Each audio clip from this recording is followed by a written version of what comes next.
আর B double E N, বিন, এই দুটো কথার মধ্যে তফাৎ কি, কখন কোথায় কিভাবে ইউজ করবে কোন টেন্সের সাথে আজকে দেখে নেওয়া যাক আর বোঝা যাক।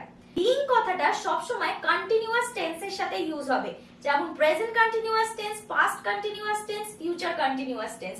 যদি আমি একটা উদাহরণ নিই, I had been writing a letter, পাস্টে কি হবে I had been writing a letter, ফিউচারে এটা কি হবে I will had been writing a letter. Been কথাটা আমরা পারফেক্ট টেন্সের সাথে ইউজ করব, যেমন present perfect tense, past perfect tense, future perfect tense.